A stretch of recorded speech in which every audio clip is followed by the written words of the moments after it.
Grazie, grazie Alessandro, grazie all'Ordine del Veneto. L'Ordine del Veneto ci ha abituati ogni anno ad una riflessione sugli aspetti legati alla salute ed è, come dire, estremamente positivo affrontare oggi questo argomento. Poi sai, a proposito di centri e periferie, in un mondo ormai fuori confini, credo che il centro non sia più un centro geografico, in realtà sia un centro di intelligenze, di progetti, di obiettivi da raggiungere e da portare avanti.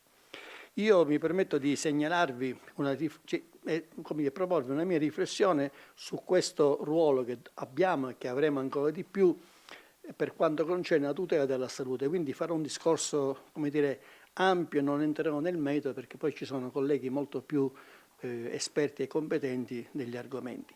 Io credo che, colleghi, le rivoluzioni quando si fanno e raggiungono l'obiettivo sono quelle che, come dire, permettono un percorso avanti e non indietro. La rivoluzione sostanzialmente è un momento di grande enfasi che permette alla società, al mondo, a noi, di poter cambiare repentinamente al punto da non poter tornare più indietro. Nella gestione della salute ho cercato in merito al secolo scorso di individuare qual è il momento storico che ha permesso questa rivoluzione interna nostra, culturale, e io l'ho trovata nell'azione che ha fatto Christian Mardab quasi esattamente 50 anni fa. Per tutti gli aspetti evocativi legati al trapianto di cuore, il cuore contenitore dell'anima, ma non soltanto il cuore, anche gli aspetti della morte, perché c'è l'aspetto etico legato al momento in cui si poteva prelevare l'organo vivo da una persona che tecnicamente lo era, ma in realtà non era più tale, perché il primo concetto di morte cerebrale compare proprio negli anni 60. È un momento storico perché rivoluziona un po' tutto il sistema sociale di riferimento. Significa che è possibile un miglioramento oggettivo delle condizioni di vita di noi cittadini ed è una trasformazione radicale che ha cambiato in maniera strategica la gestione e la visione del mondo sugli aspetti della salute. Barnard eseguì il 3 dicembre del 67 a Città del Capo il primo trapianto di cuore al mondo. La persona che vedete, Vasciansky, di 53 anni, fu il primo paziente al mondo col cuore trapiantato e visse solo 18 giorni, ma è un fatto storico, lo ricordiamo perché era già ricoverato in fin di vita, ma è un fatto storico perché grazie a lui siamo qua a parlare di questo episodio. Se non fosse riuscita quel momento, quell'operazione, chiaramente avremmo avuto grandi difficoltà. Vorrei ricordare però in Italia il professore Gallucci, tra l'altro padovano, perché a Padova dopo 20 anni, nell'85, fu eseguito il primo trapianto di cuore in Italia a Ilario Lazzari, che visse ben fino al 92, a 46 anni. Purtroppo Gallucci, come voi sapete, per un incidente stradale morì l'anno prima, però quando è morto con la consapevolezza che il suo trapiantato ancora era in vita. È un momento storico, quindi Padova è stata anche luogo di questa grande rivoluzione culturale e sociale, perché da allora in poi, ripeto, tutto ciò che è legato al mondo della salute è cambiato. Detto questo, quindi le grandi rivoluzioni vengono fatte noi psicologi, in realtà le nostre rivoluzioni le facciamo sul piano individuale. È difficile che l'intervento della psicologia sia così radicale che nell'arco di una notte o di un giorno cambi il mondo, però vedremo nel corso della mia breve conversazione come in realtà noi siamo un supporto necessario e indispensabile a che questo avvenga.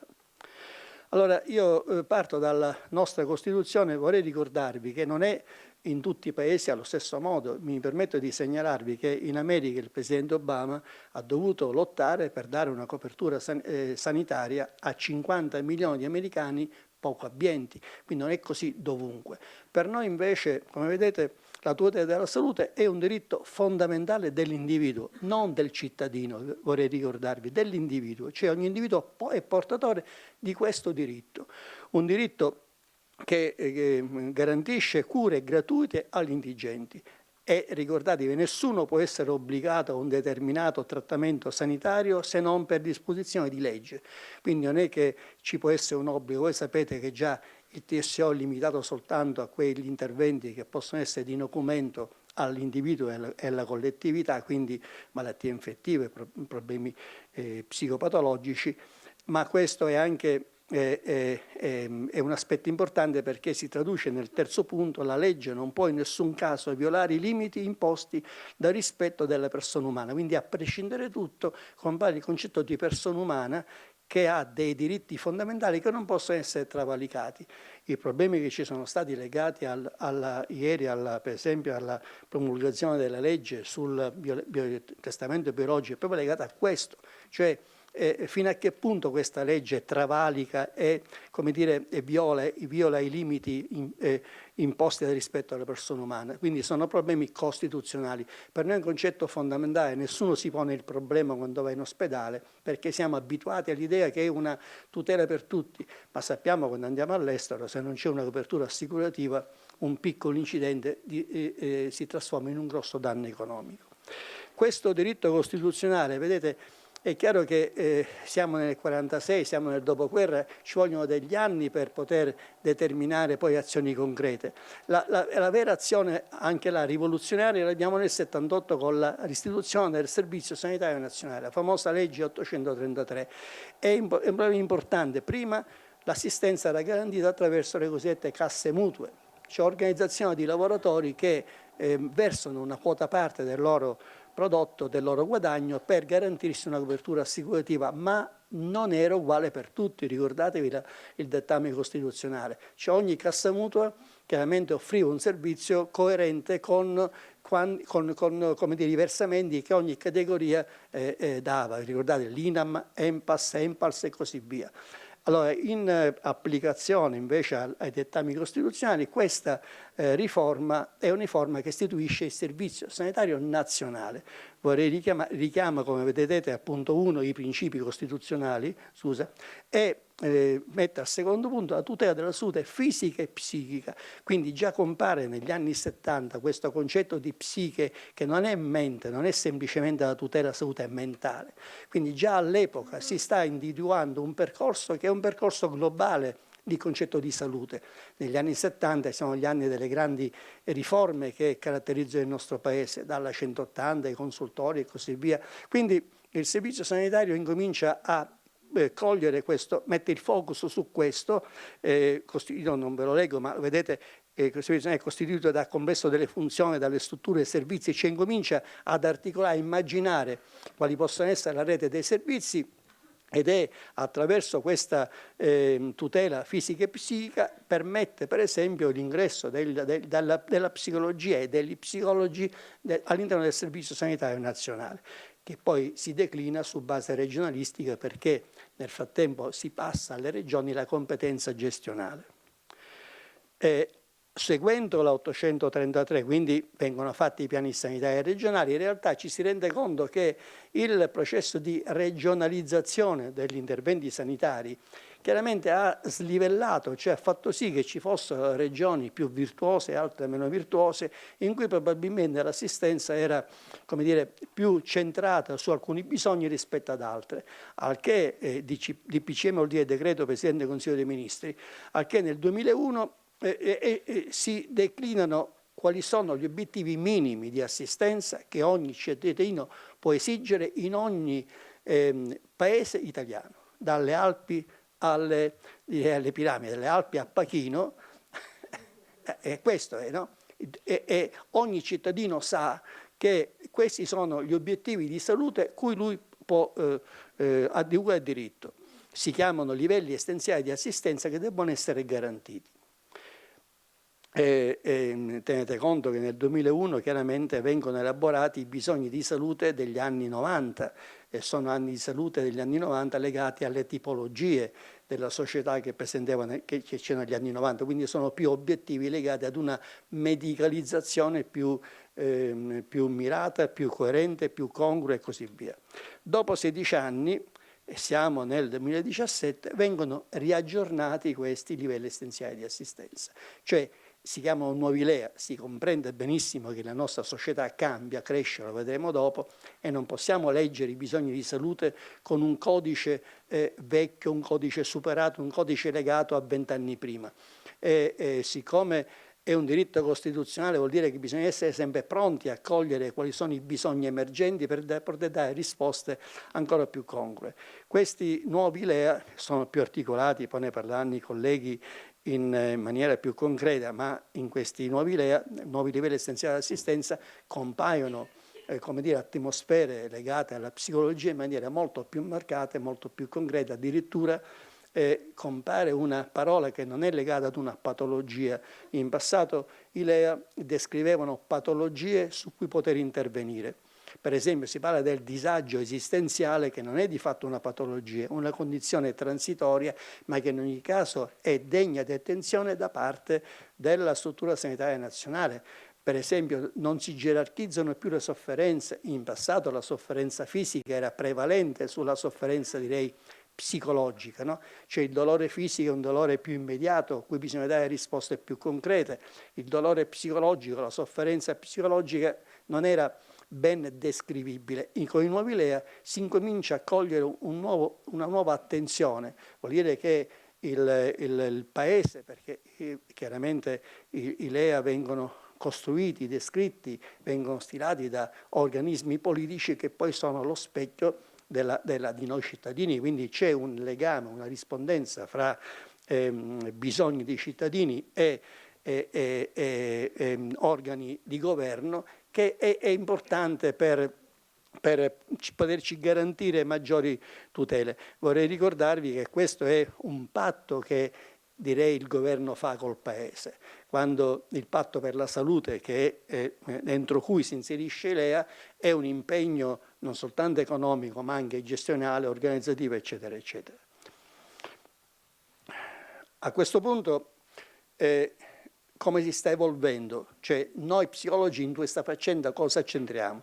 Sì, facciamo parte in quota parte del Servizio Sanitario Nazionale attraverso tutte le organizzazioni regionali, quindi parliamo del Servizio Sanitario Nazionale, in realtà viene declinato nei servizi sanitari regionali. C'è come dire, all'incirca sono 5.000 gli psicologi coinvolti direttamente, ma direi la rete dei colleghi che operano nel Servizio Sanitario Nazionale all'incirca sono 10-15.000 fra strutturati e non strutturati, ma non è questo il problema. Il problema sono che fino adesso era un tipo di intervento, come dire, nelle quali noi venivamo collocati su una strategia che non ci vedeva attori nel definire gli obiettivi di salute in termini psicologici. La professione di psicologo, quando nasce sotto la vigilanza del Ministero della Giustizia, come tutte le professioni nuove che nascono, quindi vengono ancorate a un organo di controllo e vigilanza perché genericamente è il Ministero della Giustizia che governa tutte le professioni attraverso degli uffici, attraverso delle modalità anche di controllo e vigilanza. Nel corso del tempo, in quota parte, direi la gran parte della nostra professione è transitata sotto la vigilanza del Ministero della Salute. Tant'è per esempio che siamo componenti del Consiglio Superiore di Sanità, che se voi andate a cliccare nel Ministero della Salute trovate la nostra professione quale professione sanitaria. In realtà che l'articolo 29 della legge ordinistica prevede che il Ministero della Salute sia organo vigilante sulla professione. In realtà c'è ancora una aderenza piccola col Ministero della Giustizia che impedisce, come dire, di poter entrare in pieno all'interno della rete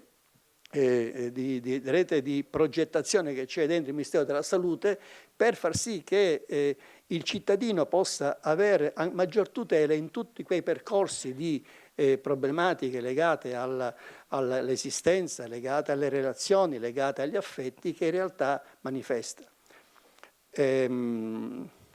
Pur essendo vigilati dal Ministero della Salute, non essendo pienamente all'interno di questa struttura, ci rende deboli. Quindi noi abbiamo sollecitato, e il Ministro, lo vedremo, ha accolto questa nostra esigenza di transitare pienamente all'interno delle professioni sanitarie, seguendo questa definizione che vedete, cioè di entrare la professione psicologo di cui alla presente legge è ricompresa fra le professioni sanitarie di cui è il decreto legislativo del capo provvisorio dello Stato. Addirittura si prende una legge del 46. Cosa succede nel 46, colleghi?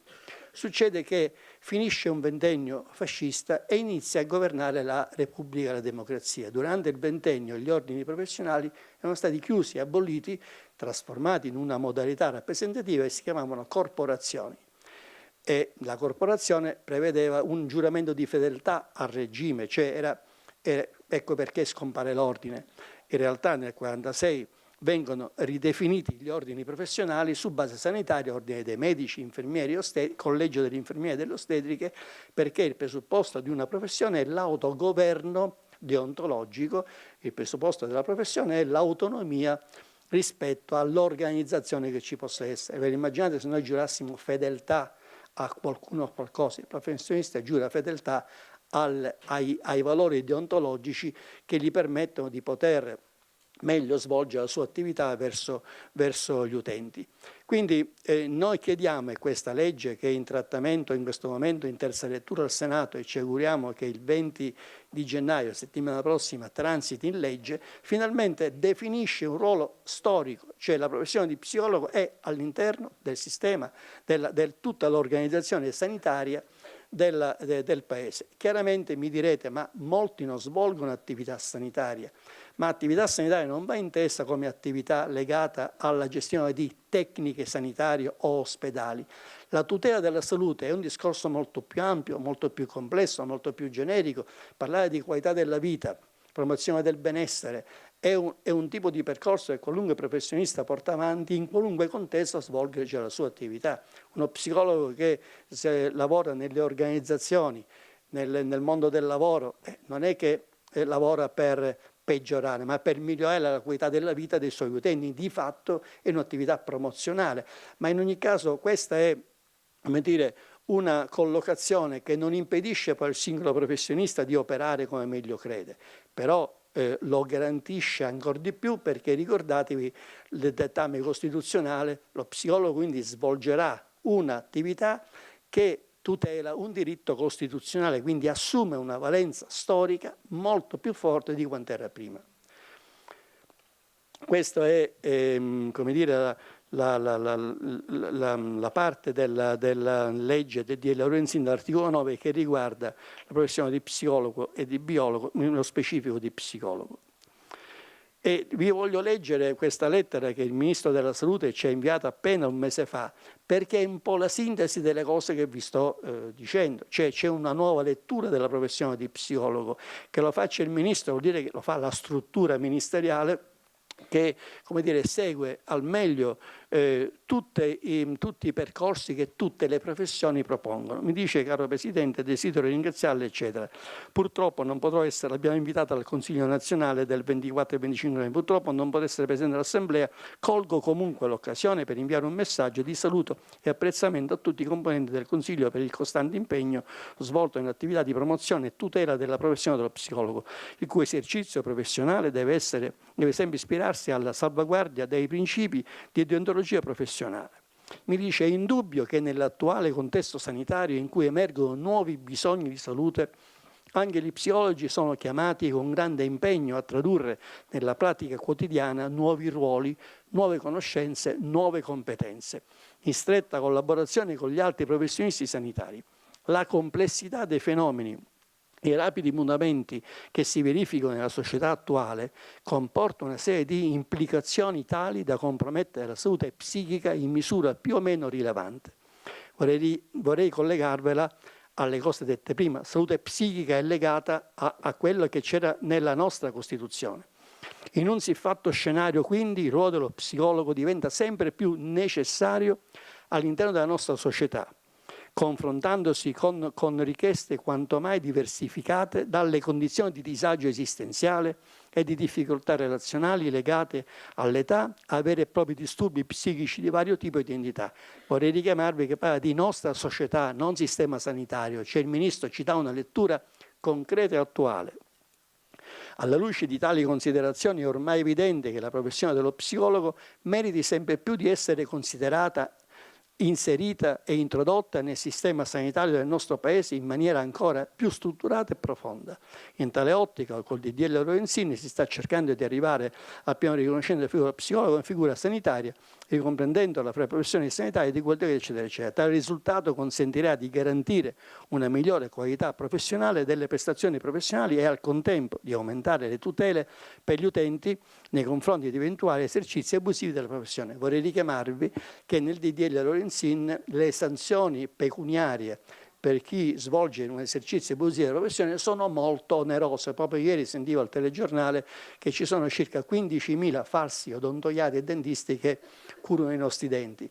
Attualmente la sanzione è 500 euro, col DDL Lorenzin sarà 20.000 euro. Dico, cambia qualcosa. Tu ci pensi, oltre ad avere la sanzione penale, c'è quella amministrativa e ci pensi dico, 2 volte.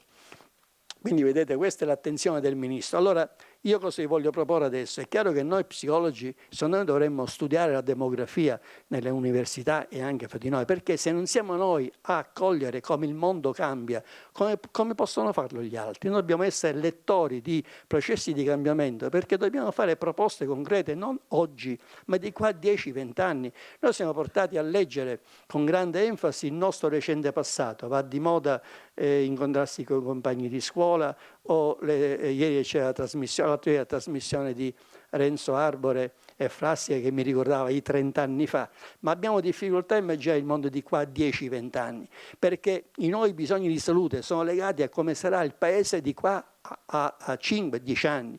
Questo vi fa vedere come è cambiato il nostro Paese, non è il Paese che abbiamo conosciuto quando siamo nati, perché dal 2002 al 2017, vedete, la quota degli over 65 è passata dal 18,7% al 22,3%, un aumento di 5 punti in percentuale. La quota dei minori 0-14 è passata da 14,2 a 13,5, cioè che un paese sta invecchiando, è un termine sbagliato, sta modificando l'assetto demografico che è sotto i nostri occhi. Non vi è alcun dubbio che compaiono nuove esigenze e nuovi bisogni di salute.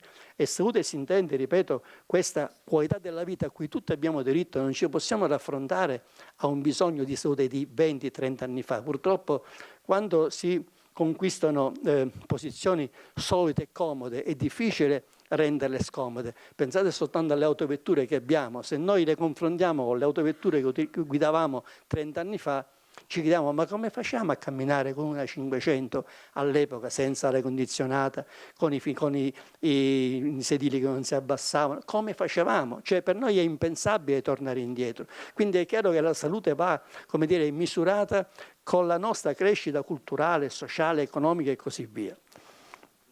Questi sono anche un altro quadro che dobbiamo avere è come cresce il Paese. Guardate il numero di figli per donna dal 46, da quasi 3 figli per donne in età fertile dai 15 ai 45 anni nel 46, siamo qua a 1,3, cioè questa è una immagine così, come dire, tragicamente eloquente di un paese che sta cambiando e non si può più, come dire, ignorare questa realtà. Quindi che è cambiato il ruolo della donna, per cui la maternità non è l'unico momento di realizzazione sociale della donna, ci sono spazi diversi. Noi prima collegavamo la maternità come un'evoluzione, come dire, normale della crescita della donna. Non è più così e non è un giudizio morale, è una realtà di fatto. Ormai, come dire, è un paese in cui finalmente i generi stanno crescendo senza avere dietro servitù ideologiche che prima relegavano in maniera netta e rigida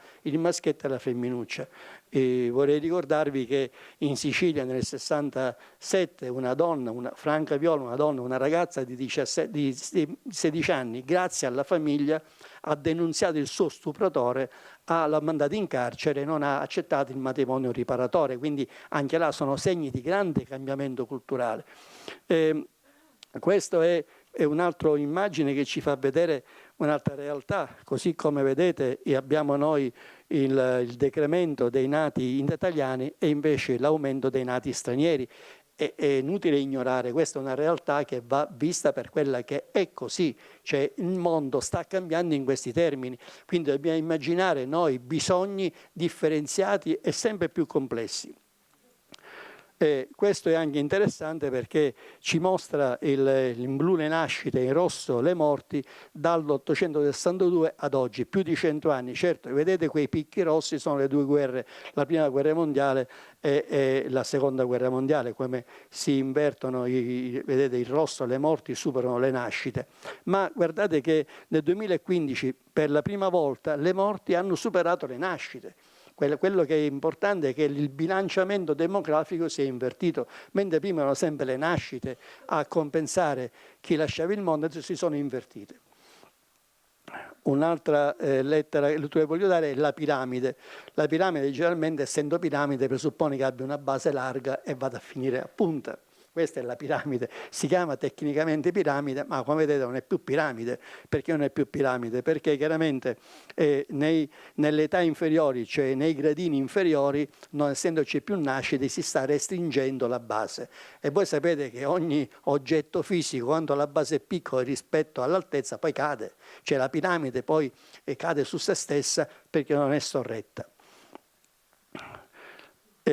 Alcuni punti ve li do sui processi migratori che fanno parte ormai della storia del Paese. Cioè sono processi ineluttabili, cioè non si può tornare indietro, il mondo è cambiato in questo senso. Confrontarlo con un bisogno di salute di 30 anni fa è assolutamente antistorico. Qui ci fa vedere però una cosa importante, ci fa vedere il saldo migratorio, ci fa capire che abbiamo noi in Italia una popolazione che lascia l'Italia rispetto a quella che entra. Nel 2016, vedete, il saldo migratorio è del 50% superiore perché 200.000 italiani vanno via e ne entrano circa 400.000, quindi questo va misurato. Poi la parte del perché questo avviene, non entro qui nella lettura politica o tecnica, io soltanto analizzo dei dati perché attraverso i dati posso costruire un percorso professionale adeguato, cioè devo capire cosa può fare la psicologia in questo settore. Questo qua, anche lì vorrei anche, vedete, come dire, limitare un po' la falsa informazione che viene fatta. Vedete che c'è un decremento sostanziale dei processi migratori rispetto al 2016, meno 33%, 175.000 persone rispetto a 117.000. Anche lì c'è una riduzione concreta, questo ce lo fa vedere ancora meglio. Come vedete noi abbiamo in ble i migranti sbarcati nel 2016, in rosso nel 2017. C'è un calo sostanziale e di tutta questa problematica che ha caratterizzato questi ultimi decenni. Per questo ci va a vedere la comparazione per gli anni, parla da sé, gli istogrammi rossi sono in netta diminuzione rispetto a quelli ble, cioè dell'anno precedente. L'ultima sui minori stranieri non accompagnati ci fa vedere qual è il numero di minori stranieri non accompagnati. Perché do una lettura particolare? Perché sicuramente il minore straniero non accompagnato sarà quello che fra 20 anni sarà un cittadino italiano che governerà il paese come l'abbiamo governato noi. È inevitabile questo aspetto. Se noi possiamo pensare che gli immigrati di prima generazione mantengono e manterranno i loro legami, non c'è alcun dubbio che l'immigrato di seconda o terza generazione o i minori stranieri saranno quelli che chi lo sa, fra 50 anni il prossimo Papa potrebbe essere un minore straniero accompagnato che da grande diventa Papa. Cioè non possiamo più leggere la società in questi termini, perché il minore straniero è un individuo che cresce col paese, cresce con noi. Quindi non c'è dubbio che il benessere e la qualità della vita vanno articolati in tutti questi contesti. La famiglia, la scuola, i luoghi di lavoro, le organizzazioni, cioè tutto questo è un nuovo bisogno di salute che va letto. Lo psicologo fino adesso, e guardate che siamo 105.000 in Italia, vi posso assicurare che i nostri colleghi ogni mattina sono a presidiare la salute dei cittadini, cioè sia nelle grandi aree metropolitane sia nei piccoli paesi, sono un presidio di attenzione sociale ai problemi individuali e collettivi. Il cittadino ormai sa cos'è lo psicologo, quindi la presenza dello psicologo attiva già un'autoselezione di un'esplorazione del proprio vissuto per individuare quali possono essere i problemi di salute da meglio assecondare. Quello per oggi voglio leggere perché vedete è importante. Noi stiamo lavorando come Consiglio nazionale a trovare un grande spazio in quell'area territoriale in cui ancora non è ben chiaro, perché mentre abbiamo individuato bene dentro le strutture ospedaliere e dentro il servizio sanitario la presenza dello psicologo, perché i LEA ce lo dicono chiaramente, e quindi anche se ci sono carenze del personale, in realtà nel territorio ci siamo resi conto che mancano questi presidi, questi contenitori, questi luoghi in cui il cittadino possa rivolgersi per poter meglio essere attenzionato.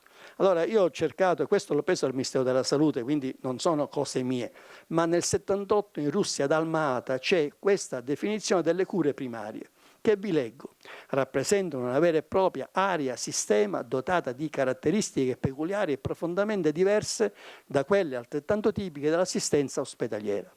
Per le cure primarie a prevalere il cosiddetto paradigma dell'iniziativa, con il quale si intende un pattern assistenziale orientato alla promozione attiva della salute, al rafforzamento delle risorse personali, autocure, family learning e sociali, reti di prossimità e capitale sociale a disposizione dell'individuo, specie se affetto da malattie croniche e disabilità. Ora, se questo non è un testo di psicologia applicata, ditemi voi. Quindi vedete che già nel 78 e noi abbiamo sempre letto, cioè almeno non abbiamo dato attenzione dovuta a come venivano descritti e declinati questi aspetti. Quando noi parliamo quindi di psicologo del territorio, noi intendiamo veramente attivare una promozione attiva delle salute e rafforzamento delle risorse personali, e lo può fare solo lo psicologo. Cioè questa area, nuova area professionale che immaginiamo, io immagino questi presidi di psicologia diffusi nel territorio collegati alla rete dei servizi di medicina generale, è il futuro che permetterà di gestire l'evoluzione demografica e sociale che il Paese sta facendo, perché come diamo risposte noi a questa percentuale di over 65 anni ancora attivi? Non siamo dinanzi ad una popolazione che, come dire, vive in maniera negativa la proprietà. Come diamo, che risposte diamo? Ma sappiamo perfettamente che più risposte diamo, più preveniamo l'insorgenza di problemi degenerativi legati alla terza e quarta età. Allora a questo punto io vado, non so se sono stato chiaro le cose che vi ho detto, forse un po' disordinate, però io devo soltanto provocare in maniera, come dice, saggia Alessandro, e sto finendo. Allora andiamo a prendere la parte finale con la quale ho iniziato. Io ho iniziato parlando di trapianti ed è un segno rivoluzionario nel nostro Paese. Padova è stata promotrice della rivoluzione in Italia. Gallucci è stato ricordato l'anno scorso per il trentennale del primo trapianto di cuore a Padova. Ed è una persona, se voi leggete la sua vita, a me piace molto poi capire le persone chi erano. È una persona veramente eccezionale, una persona che viveva la vita in maniera eroica, ma non soltanto come medico, perché è una persona che credeva nei processi di cambiamento. È morto in un incidente stradale, il primo trapianto, il primo cuore trapiantato l'hanno prelevato a Treviso, c'è stato questo passaggio di notte, c'è un libro molto bello che racconta come vanno in 3 a Treviso a prendere questo cuore e lo portano a Padova perché sono stati allertati qualche ora prima e non sanno cosa fare. La prima volta è sempre una prima volta. Allora io torno agli ultimi dati. Questi sono i trapianti fatti in Italia dal 92 al 2017, donatore cadavere. Sono in generale, vedete, all'incirca 2005, 2008, 3008 nel 2017 sono i trapianti. Ormai è una pratica cui siamo tutti abituati. Ma è una pratica, è una tecnica soltanto medica, è una evoluzione sociale, culturale e psicologica per quanto concerne questo. Voi sapete che il problema che abbiamo in Italia è che abbiamo un numero di donatori minori rispetto alla media europea. C'è ancora una sorta di resistenza culturale da parte dell'italiano nel riconoscere questo aspetto. L'ultima slide sono i trapianti di cuore, vedete sono all'incirca 250 nel 2017 e 278 persone che hanno un cuore nuovo. Questa è la parte più bella della rivoluzione. La rivoluzione ormai non è più rivoluzionaria, ma è una realtà, come dire, concreta. Non ci pensiamo più ormai al fatto che un cuore è trapiantato. Non fa notizia, non va sulla stampa, non è riportato come notizia giornalistica il fatto che è stato fatto un trapianto di cuore o a Padova, a Palermo, a Venezia e così via. Quindi io ritengo quindi che lo psicologo sia di fatto oggi un professionista moderno al servizio del Paese, del quale si ha necessità e la cui attività è indispensabile per poter garantire a tutti qualità della vita e benessere. Ho finito, grazie.